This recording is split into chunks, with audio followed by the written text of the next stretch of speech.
You're listening to the Women in Motorsports special edition episodes by the Racer podcast presented by Race 92. Our episode today features Sabre Cook. Sabre most recently competed in the W Series. She also competed in the Road to Indy Series as well, the latter series. I believe she was in Indy Pro 2000 or USF 2000. And USF 2000, I know for sure. Yep. And she actually was an engineer as well for she went to school for mechanical engineering, but she was actually an engineer for the Renault Formula 1 team, right? Mm-hmm. I forget. It was for one of the components. I forget what kind of engineer it was. Yeah, I don't remember either at this particular like suspension or something, right? Yeah, I'd have to see the episode again. But yeah, she was someone I had no knowledge of. And again, thank you to Patrick Patton. Yep. For bringing her on, or introducing her to us, and to have her come on the show. And man, she was very interesting to talk to. And again, I knew really nothing about the W Series. She was kind of laying it all out and how it all worked. Kind of a neat program, really. I didn't realize that she was injured at this time, and I thought she was still running in the series. So unfortunately, she's out of the series right now because of injury. But hopefully she can get back there or get to wherever else she's trying to go in motorsports. And great talk. And I think it was it's really interesting to see somebody who, I think one way or another, she's going to be in auto racing. And I think that's going to be a fact. Oh, absolutely. And she kind of talks about once she's done racing, she has the engineering thing to kind of fall back on, which is definitely great. Still involved in racing. I think she talks about this a little bit, but I think, the engineering aspect definitely helps her as a driver and vice versa. Yeah, she definitely alluded to that. And that was something we talked about. Again, like I said, somebody I didn't really know much about, and great interview. Yeah, absolutely. Well, hope everyone enjoys. Our guest today most recently competed in the W Series and Indy Pro 2000. She is also a mechanical engineer. We are joined by Sabre Cook. Sabre, thank you so much for joining us. How are you doing? Great. Thank you so much for having me.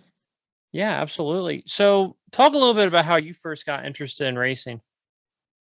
So I was lucky to have a dad that he used to race motocross and supercross professionally, actually. And he and my mother did not want my brother and I racing motorcycles. So he got us into karting at a young age. I drove for the first time before I was about 8 years old, and then just kind of really loved it, stuck with it, and then started taking it more seriously when I was about 10, 11. Right. So you first started racing go-karts then, right? Yeah. So at that point, did you have a goal? Was your goal to be in Formula 1 or maybe racing the Indy 500? Or, did you have any goals at that point? I know it's hard being that young to really have a goal, but. Yeah, that young. My family didn't know about Formula 1. They didn't really know much about IndyCar, all those different avenues. Mm-hmm. So at that time, my goal was to be the fastest driver on the track and win as many races as I could. I did later on discover, IndyCar and F1. I think I was maybe about 15 the first time I really started to discover F1. And then, but I think I found IndyCar sooner. And I remember watching Elio Castroneves was one of my first drivers that I actually really looked up to as a kid. Did you, was success quick for you? Or was it something that, that came a little bit after a little bit of time? So originally I was super excited about my first go-kart. I took off and I didn't realize that you had to slow down for the corners. So I spun out, and that scared the crap out of me, and I drove really, really slow for I don't even know how long. My parents jokingly called me driving Miss Daisy, everything like that. And so then that was about 8 to 9, almost 10. And then I remember getting teased by a younger boy, and he was like, "Oh, you're slow, you're not going to beat me," all this stuff. And that kind of flipped a light switch on me. And I was like, actually, you know what? I don't like that. I don't like being beaten. I want to win. And so I went to my dad and I was like, Dad, I think I can win. And so he's like, well, all right, well, let's do something about it. And so then just started taking it more seriously. And then I went into the next race and actually won the next race by like 10 seconds. So it was like very drastic change.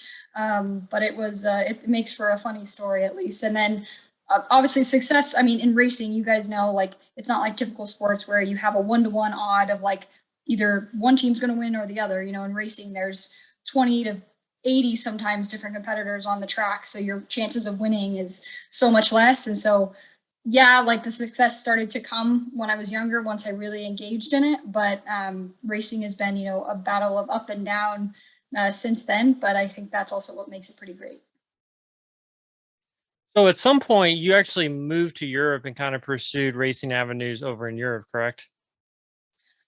Yeah, it was more, I moved because I got the job with Infinity and Renault F1. So the move was more for the engineering side of things, but it also happened to line up extremely well with my engagement in W Series that same year. Right. So what was your role with the Formula One team? So with Renault, I was a suspension composite design engineer. Oh wow. That's really cool. That It is was cool. fun. It's very difficult jobs too.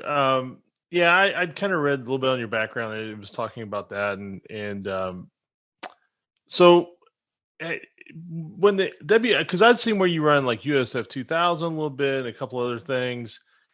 Had had you started thinking maybe this wasn't going to work? And I know you were doing the engineering thing, and then all of a sudden the W series come along. Kind of what was that progression for you? No, so for me, I mean, once I discovered IndyCar and all the other paths, I was like, wow, this is, you know, something I really want to pursue.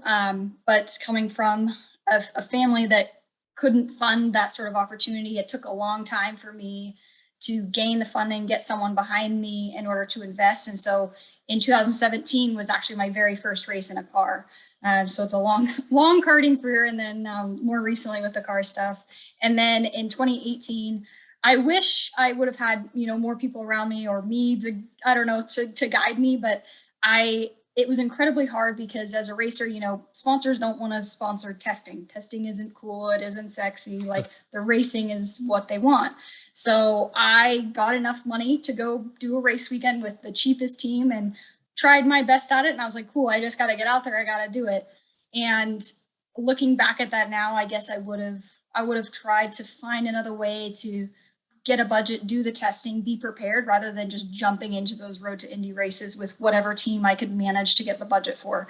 Because I mean, it showed it's really hard to compete at that level when you don't have the seat time, you don't have the big budget, you're worried about crashing because if you crash, you're not making it to the next race. So at that level, it just makes it really difficult.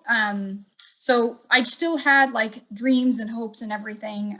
Wasn't sure how I was going to make it work, but definitely wasn't giving up. But then W Series just happened to come at a good opportune time for when I was moving to Europe because I wasn't sure like how I was going to keep racing while also, you know, working. And it just lined up honestly very perfectly with the situation and the scenario. And so I took it, and I'm a racing driver, so I'm not going to turn down a free ride in a Formula car like on European tracks. So I was like, all right. At first, I'll be honest, I was apprehensive, and I was like, I don't know if I want to just race in an all girls series. This isn't really what, you know, girls want to push for equality, and they want to push for, you know, being able to compete equally. And so a lot of us were a bit, is this the right thing? But at the end of the day, it's good seat time, it's good exposure, and you're not going to say no to that. What was the like selection process like for the W series? Like how do they actually select the drivers? It's varied a little bit in the most recent years, but the very first year, so what they did is they reached out to a lot of known female drivers and asked them to submit their resumes. And then based on that, they selected 60 of us that went to an initial event that was in Melk, Austria. And we got evaluated on everything like car control, consistency, smooth driving, you know, able to do one single fast lap. We basically had like these drifting, we had to do like a a lap of all these different things. And it was like drifting on one part and a skid plate on another part. And we had to do a roll car. And then we also had to do like team exercises. We had to do personality profiles and like take an exam. We had to give a speech. We had to, oh gosh, what else did we have to do? We had physical fitness tests, literally every aspect of the whole thing. And based on that, whoever scored the highest and was the fastest, we also did a race of champions, which was really fun. And based on that, whoever scored the highest in the database, those top 28, 30 drivers were the ones that got to go to the next step. So then we went to Almeria in Spain, and we actually got to drive the F3 cars for the first time. And based on those testing, there was 12 of us that were selected like earlier on, because they're like, okay, we know you, we want you guys. And then the other girls were made to do like a shootout on the last day for the last 6 spots.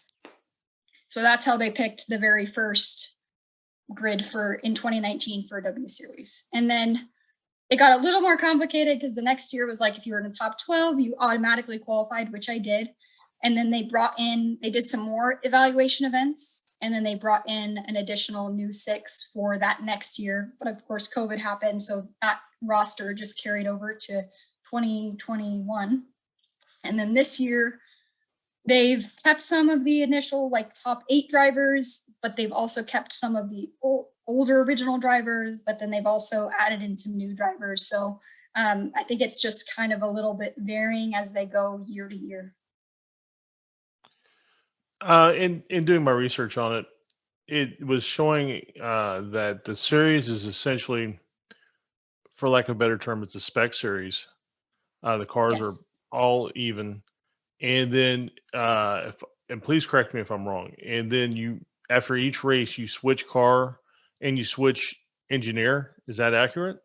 So that was the first season, yes. So the first season we switched, each engineer was basically assigned to a chassis number. And before every race, you would draw a chassis number out of a bucket, and that was your engineer in your car for that race. In 2021, it was a little bit different. So you got an engineer and a car for the whole year, but the car being just the chassis. And so whenever anybody would podium, the top 3 finishers, their power units would be recycled through the rest of the field at random. They would just randomly pick numbers before the race and say whoever finishes there is who's going to switch the engines. So it was a little bit different the second year. Do you like that type of formula?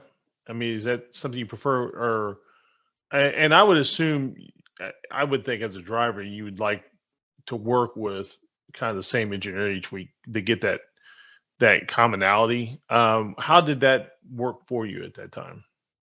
Yeah, I actually really enjoyed the first year, because it was always you had to be very good at like adapting and communicating and like being on it right away, because you weren't sure like what the car was going to do compared to the last one that you had. So in that way, I kind of liked it, because it always really kept you on your toes.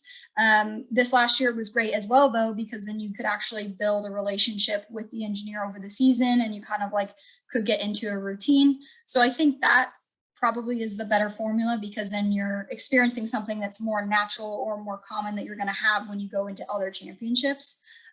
But both ways worked. It was just, either way worked, but it was enjoyable either way.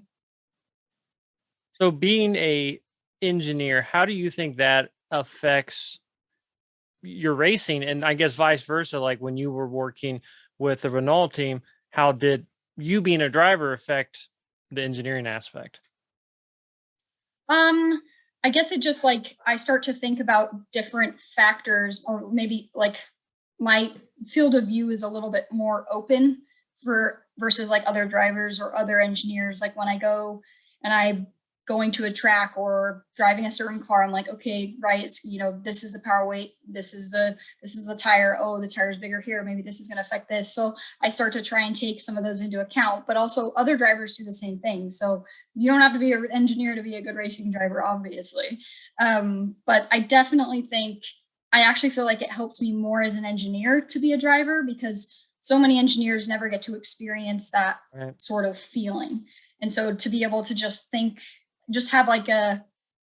be able to think about all the other factors that are affecting your situation, I think really helps sometimes when I take insight into something that we're working on, just because I do have that extra background.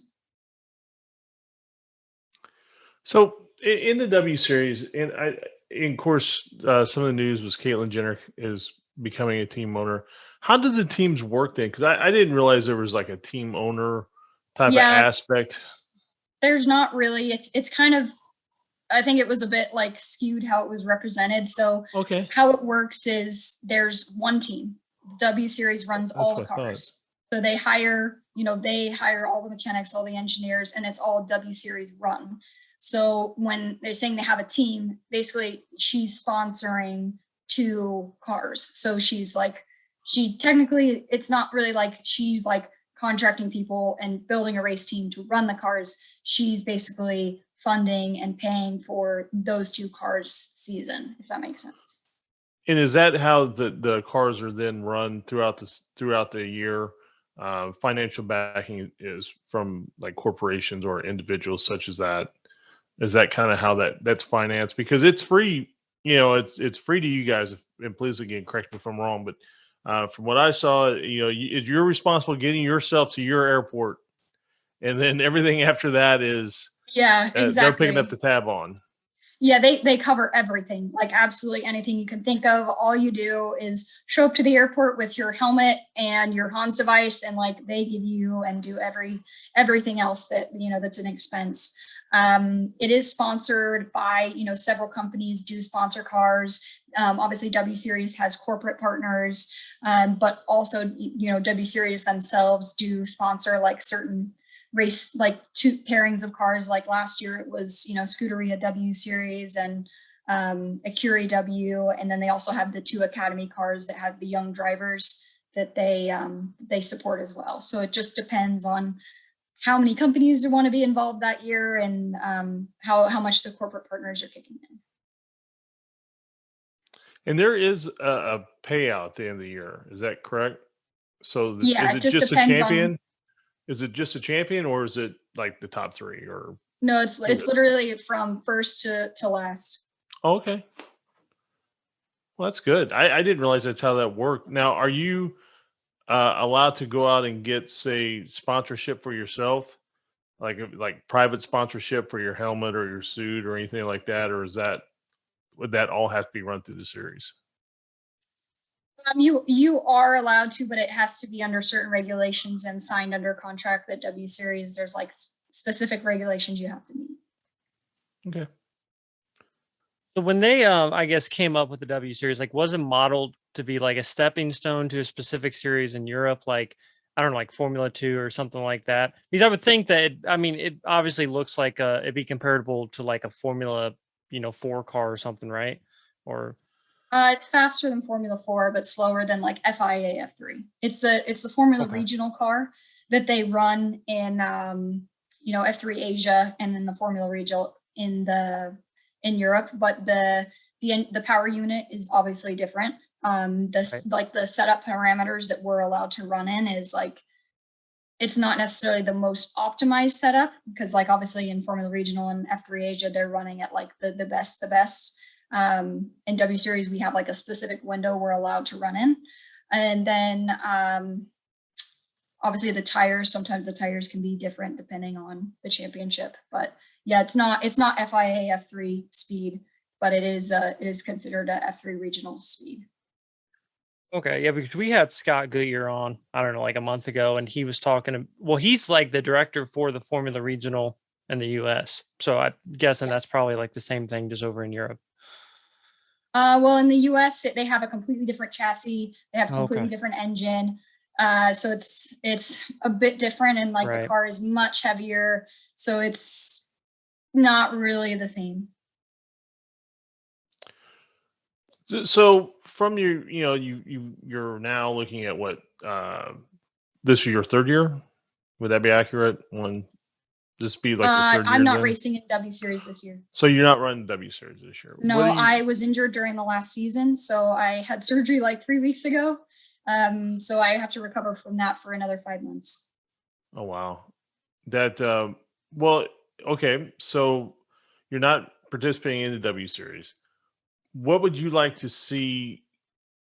Where would you like to be then? Say at the end of this 5-month recovery, do you have anything lined up as far as possible rides in other series or anything like that? Yeah, absolutely. There's definitely one race, like one-off race options that I will be doing later in the year, because I obviously can't run a full season because season starts Sure. now. But yes, there will be one-off races that I will be doing later in the year. Good. Yeah, that's where do you hope this all winds up at? I mean, obviously the goal is always the grid on F1 or the Indianapolis Motor Speedway. Where would I mean? Is there a happy place in between, or is it if I can't get to this in so many years, I'm gonna really concentrate on the engineering side of it? I mean, do you have like a cutoff date? I mean, Indy is still like the dream, right? That's been something that I've wanted to pursue since I discovered it. So that would be really what I'm still aiming for. But I'm also very open to sports car routes, and I see how many opportunities there are with manufacturers, and I really actually enjoy it. I've started to do some more endurance racing over the last year and a half, and it's awesome. It's also a great platform. So I'm open to racing anything and everything anytime, honestly. So I think I will still put racing is still obviously my primary goal for the foreseeable future, but definitely once I feel like I'm stuck at a certain place or I just feel like I want to go and focus on my engineering career, I will definitely do that later in the future once I've achieved what I want to. Yeah, you're only young once, right? I mean, that Exactly. engineering that you can engineer well into your 80s if you want. True. Yes, exactly. I can be an 80-year-old lady, sitting on the pit wall telling them what they're doing wrong or something. But That's I right. can only try to be a race car driver for so long. Do you think that you've now done it in a situation where it was paid for and you didn't have to bring the funding and that sort of thing? What are some of the lessons that you would say you've learned from that? And what's some advice you could give to younger people looking to get into sport, whether it's driving or engineering? Mm, I mean, I guess it depends on if you want to do engineering or you want to do driving. I guess with either one, a piece of advice I would give is to be present for opportunities, whether you're trying to be an engineer or you're trying to be a driver. You need to show up at the races, meet people, network. You never know who you could meet, who's looking for an opportunity. And if you're not there and they're not seeing your face, it's a lot easier to say yes to someone that is there that maybe is less qualified. So you've got to put yourself out there, and it's not just going to fall into your lap. So I think even if you think, oh well, I can't afford to go to this race, or how am I going to get there, if you really want it, you'll find a way, and being there is what is really going to get you the opportunities. I think Ferrucci proved that over this past weekend. Just being in Texas, unfortunate break for Jack Harvey becomes a great situation for Santino. Yeah, absolutely. So obviously, I mean, you've been in motorsports for a while now, and I know you're pretty involved with, the whole women in motorsports movement. What have you seen like a lot of change in, women in motorsports since you first got started in racing? Or how have you kind of seen that progress? Yeah, it's changed honestly so much. Like I am slightly envious of all the young girls coming through right now because there's so many opportunities, but I'm happy to be one of those people that have tried to, push it forward and make it so that way they do have those opportunities now. Because when I was young, I was like the only girl, even well into, before W Series, I was usually the only female in the class, and that's just how it was, and that was your normal. But now, there's so many opportunities and so many organizations coming forward trying to support women in motorsports, but not just motorsports, like in sport. Like people are coming forward trying to push women's sports period farther up and making sure that we get paid, equal to what the men get paid. So it's just a matter of time, but it's gone through cycles. You see there wasn't really anybody. And then there's Danica, you know, and people got really inspired by that. And then it really dipped down again. And then, you know, W Series, the FIA commission, everything that's coming now is really, I think, seen a spike. And I've seen more girls at a, you know, just an ordinary karting race than I ever have my entire career. Yeah, that's something really interesting.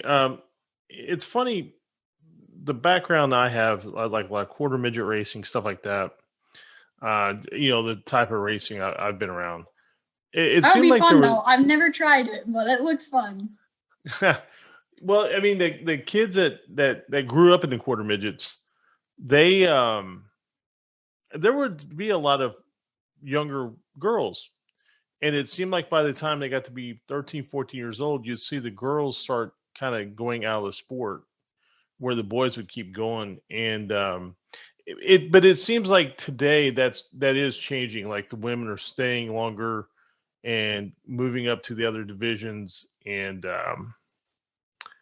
it's changing. It's slowly changing, but it's changing for sure. And I think on as far as the other side of it, I mean, Kara Adams Yeah, is, she's you know, awesome.